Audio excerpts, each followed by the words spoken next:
India जो है वो अपने मिडल ईस्टर्न ममालिक के साथ बहुत अच्छे ताल्लुकात जो है वो डेवलप कर रहा है। अभी भी मैं देख रहा हूँ कि डॉक्टर जयशंकर जो हैं इंडिया के जो मिनिस्ट्री ऑफ एक्सटर्नल अफेयर्स के हेड हैं, वो सऊदी अरब पहुँचे हुए हैं और ये उनका पहला विज़िट है as a external affairs minister of India. हम भारत इसको बड़े इंटरेस्ट के साथ यहाँ देखेंगे कि क्या आउटकम निकलता है इसका। पाकिस्तान को की जो एक नेचुरल रिलेशन था मिडल ईस्टर्न ममालिक की तरफ, उसको थोड़ा कम करने के लिए इंडिया ने अपनी जो डिप्लोमेटिक एंड पॉलिटिकल कैपिटल है उसको ज़्यादा इन्वेस्ट करना शुरू कर दिया है मिडल ईस्ट में, पर्टिकुलरली यूएई एंड सऊदी अरब के अंदर। जो भारत गल्फ़ कंट्रीज़ में कर रहा है उसका नेगेटिव फॉल आउट पाकिस्तान के ताल्लुकात पे इन ममालिक के साथ नहीं होना चाहिए, यही की है। और अगर हमारे इंटरेस्ट उससे ख़तरे में पड़ते हैं तो फिर ऑब्वियसली हमारे लिए हमारी एक लिहाज से सफारतकारी की नाकामी ही मैं कहूँगा कि हो जाती है। 16 के बाद जब मोहम्मद बिन सलमान ने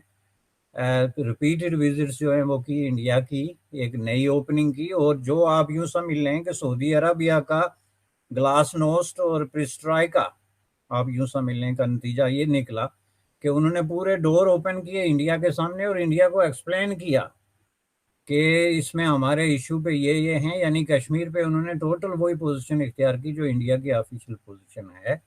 जिसके नतीजे में जाके उनका ताल्लुक जो है वो बहुत ज़्यादा गहरा हो गया। लेकिन मैं ये समझता हूँ कि कुछ बुनियादी गलतियाँ हमें दोहरानी नहीं चाहिए, उनसे परहेज़ करना चाहिए और सफारतकारी को संजीदगी के साथ लेना चाहिए। बहुत मजाक हमने कर लिया और अब वक्त है कि हम हर कदम फूंक फूंक के लें ताकि वो गलतियाँ ना दोहराएं जो हम माजी में भी करते रहे हैं।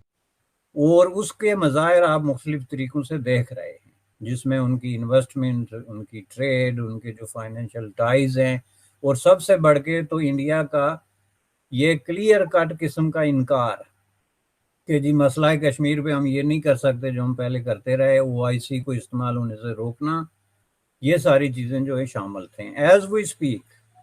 तो इस वक्त सिचुएशन ये खड़ी है कि दोनों बात को समझ गए और दोनों अपने अपने मफाद के मुताबिक, जिसको अब कौमी मफाद कहते हैं, नेशनल इंटरेस्ट।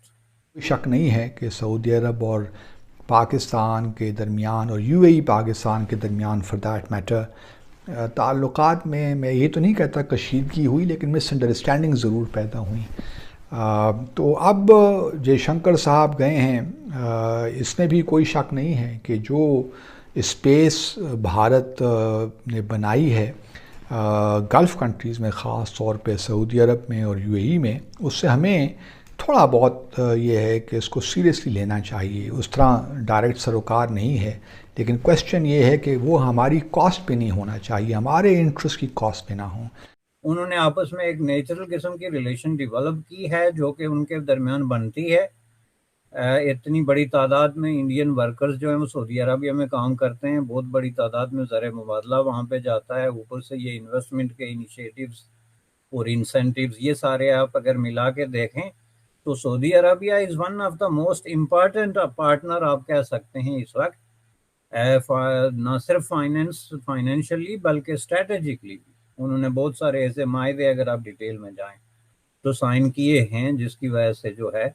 मैं समझता हूँ कि इस वक्त सऊदी अरब और इंडिया के ताल्लुकात पाकिस्तान और इंडिया सऊदी अरब के ताल्लुकात से कहीं ज़्यादा बेहतर हैं। आपके हुक्मरान वहाँ जाके तो या तो ये कहते रहे कि हमारे लिए खाना काबा का दरवाज़ा खोलो, हमें ऊपर वाले छत तक जाने दो, या बहुत बड़ा ताकतवर हुक्मरान है तो उसको कोई प्राइवेसी खाना काबा में दे दो, या फिर तोशा खाना पे जो है वो झगड़े होते रहे, या उसके बिकने पे कि जी वो बिकने पे और फिर पकड़े जाने पे बातें होती रही। तो जहाँ पे आप इन दो चीज़ों को कंपेयर करेंगे,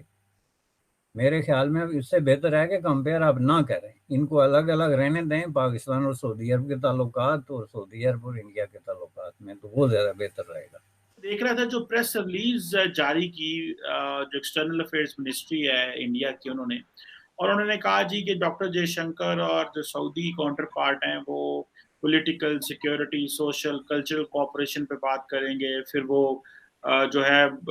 जॉइंट वर्किंग ग्रुप बनाएंगे पॉलिटिकल इश्यूज पे, legal, security, social, cultural issues के ऊपर। ڈاکٹر صاحب برس صاحب میں نے یہ چیز نوٹ کی ہے کہ انڈیا جو ہے وہ جہاں پہ بھی جاتا ہے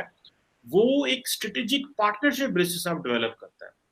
اور ایک پورا انسٹیٹیوشنلائزڈ میکنزم ڈیولپ کرتے ہیں. مطلب ان کا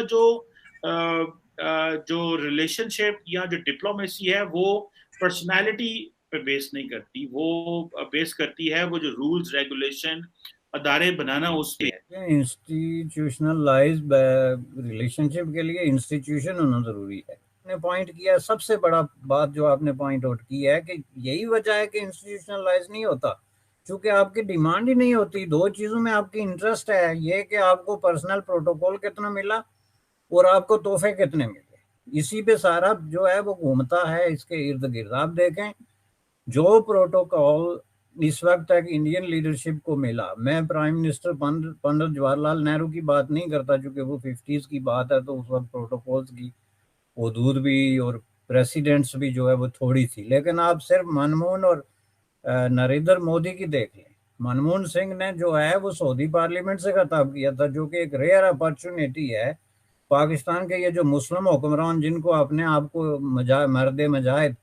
اور پتہ نہیں کیا کیا قرار دیتے ہیں, وہ سوچ بھی نہیں سکتے کہ ان کو پارلیمنٹ کے سامنے سے بھی گزرنے دے گا. یہ ہم نے کئی دفعہ دیکھا کہ یہ اگر ان کے ایئرپورٹ پہ کوئی آ جائے, کوئی دوسرے تیسرے درجے کی لیڈرشپ, تو اسی پہ قناعت بلکہ خوشی کا اظہار کرتے. بلکہ منموہن سنگھ کے دور میں انہوں نے ان کی جو ایک ڈپلومیٹک خاتون تھی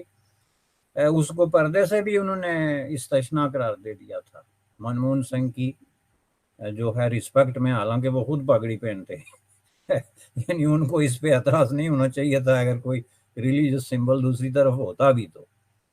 لیکن اصل میں اور پھر پارلیمنٹ سے خطاب جس طریقے کا ان کو پروٹوکول دیا گیا, جو اعزاز مودی صاحب کو دیا گیا, یہ تو پھر اس حساب سے جنرل ضیاء کو بھی ملنا چاہیے تھا نا, مرد مومن مرد حق, یا پھر اس کے بعد کے لوگوں کو بھی ملنا چاہیے تھا. تو یہ چیزیں جو ہے نا, یہ آپ سامنے رکھ کے دیکھیں کہ جو ہے